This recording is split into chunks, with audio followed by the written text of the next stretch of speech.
तो मध्य प्रदेश के सबसे चर्चित और सबसे पैसे वाले विधायक यानी संजय पाठक पर अब केस दर्ज होना तय हो गया है।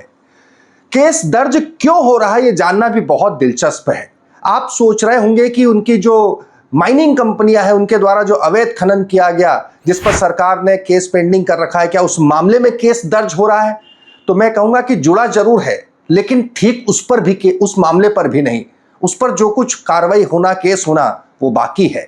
फिर आप सोच रहे होंगे कि एक मसला और मीडिया में सर्वविदित है जिसमें कि इन्वॉल्वमेंट पाया गया जो सबसे ज्यादा पैसे वाले विधायक संजय पाठक का सहारा की जमीनों की बंदरबाट का कौड़ियों के भाव खरीद का, वो भी मीडिया में चर्चा में आया। हमने भी उस पर वीडियो दिखाया था। अब आप सोच रहे होंगे कि शायद उस मामले में संजय पाठक पर केस दर्ज हो रहा होगा, तो फिर भी मैं कहूंगा नहीं। तो फिर आप सोच रहे होंगे कि आखिर ये कौन सा नया मामला आ गया जिसमें संजय पाठक बीजेपी के विधायक, विजय राघवगढ़ से विधायक, मध्य प्रदेश के सबसे धनी विधायक, सबसे पैसे वाले विधायक, उन पर केस दर्ज हो क्यों रहा है इतने रसूखदार पर? तो फिर कहूंगा कि बस ये आखिरी शब्द जो मैंने कहा रसूखदार, यही तकलीफ दे गया। जब किसी का सिक्का चलता है, तूती बोलती है, तो रसूख में व्यक्ति ये खुद को खुदा समझ बैठता है। यही कुछ हुआ। संजय पाठक ने अपने ही मामले से जुड़ी सुनवाई कर रहे जज साहब को ही फोन ठोक दिया और यही फोन भारी पड़ गया। कितना भारी पड़ा, वीडियो के अंत तक बने रहेंगे तो आपको बता पाऊंगा। नमस्कार, मैं हूं भुवनेश सेंगर। देखना शुरू कर चुके हैं आप द लपेटा। लिंक को शेयर करना, सब्सक्राइब करना, यही विनती कर पाते हैं हम आपसे। बात रखते हैं और बात आपको बताते हैं कि हुआ क्या है।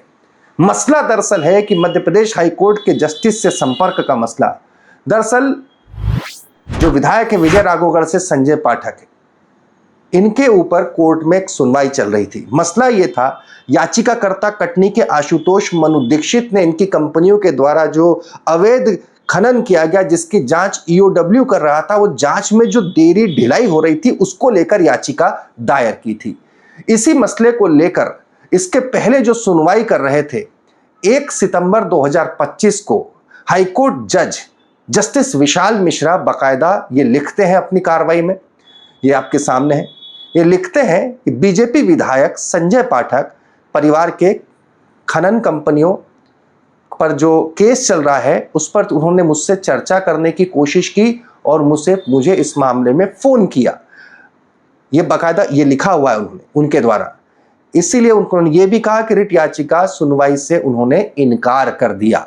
इस मसले को हाईकोर्ट ने संज्ञान में लिया।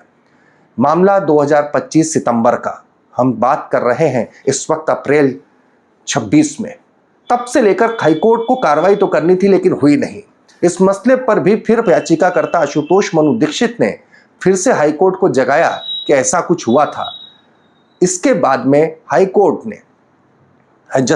में जो डिवीजन बेंच है जिसमें जस्टिस संजीव सचदेवा और जस्टिस विनय सराफ की डिवीजन बेंच ने इस मसले पर कहा कि आपकी याचिका की आवश्यकता नहीं, हम सो मोटो कॉग्निजेंस लेते हैं इस पर। और ये साफ संजय पाठक को कोर्ट ने नोटिस जारी कर दिया है कि क्यों न इस मसले पर आपराधिक अवमानना की कार्रवाई की जाए, यानी कि क्यों न केस दर्ज किया जाए। जी हाँ, फोन करके यूं फंस गए संजय पाठक और अब केस दर्ज होने वाला है क्योंकि हाईकोर्ट की डिवीजन बेंच ने संजय पाठक के इस कृत्य को, जिसमें उन्होंने जस्टिस विशाल मिश्रा को अपने से जुड़े मामले में फोन करके संपर्क करने की कोशिश की, एक आपराधिक अवमानना बताया, कोर्ट की अवमानना बताया, हाईकोर्ट की जो गरिमा है उसे इसे ठेस पहुंचाना बताया है। सवाल ये उठता है कि अब इसके बाद अगर ये केस दर्ज होता है तो जो दूसरे गंभीर मसले चल रहे हैं हाईकोर्ट में, जिसमें आशुतोष मनु दीक्षित याचिका करता है, जिसमें संजय पाठक की कंपनियों पर अवैध खनन का मसला है, वो कितने का है और वो मसला कहां तक पहुंचा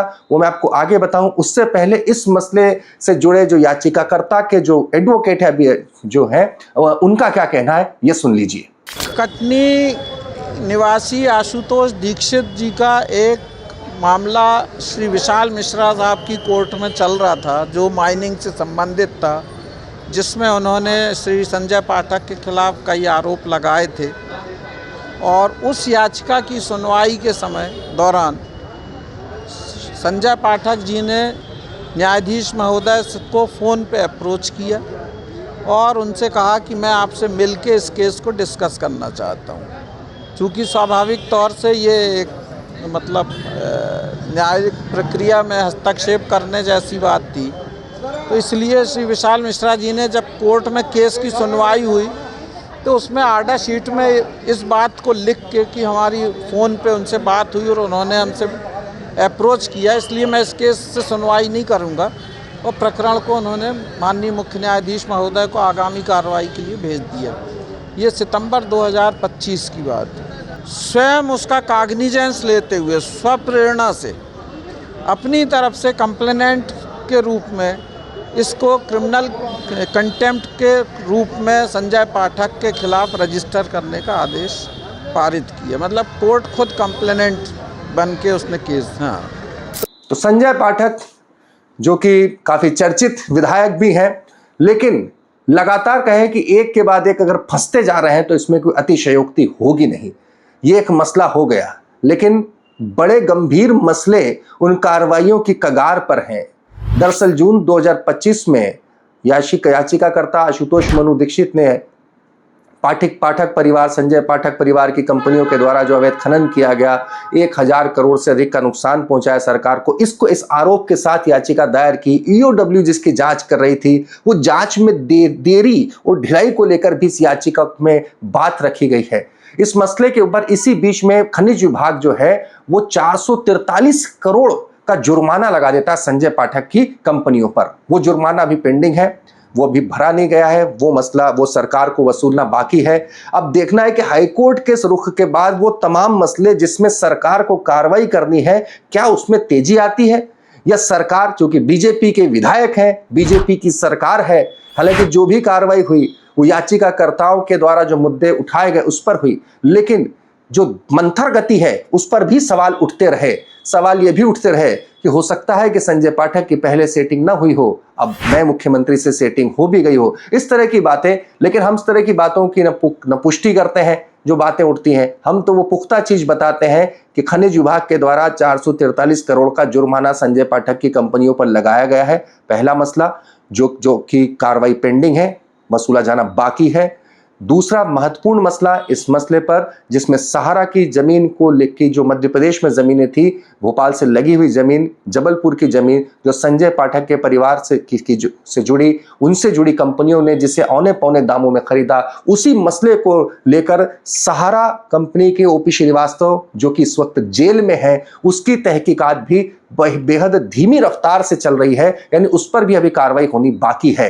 अब इस केस, चूंकि अब केस जो गंभीर मसले हैं उस पर केस दर्ज होने की बात थी, उस पर कार्रवाई, लेकिन यह कार्रवाई हो चुकी है। अपने से जुड़े केस की सुनवाई कर रहे जज साहब को फोन करने की जुर्रत को लेकर देखने की बात यह होगी कि बाद इन गंभीर मसलों पर क्या अब आगे की कार्रवाई जो होती है उसमें तेजी आती है या फिर क्या होता है। केस दर्ज होता है तो कहां तक पहुंचता है, क्योंकि जितने चर्चित संजय पाठक हैं, जितनी चर्चा उनके पैसों को लेकर होती आई है, उनकी अमीरी को लेकर होती आई है, अब देखने की बात है कि जो उनसे जुड़े केस हैं वो कितने चर्चित होते हैं और उन पर जो कार्रवाई है वो कितनी गंभीरता से होती है। वीडियो अच्छा लगा हो तो शेयर करिएगा।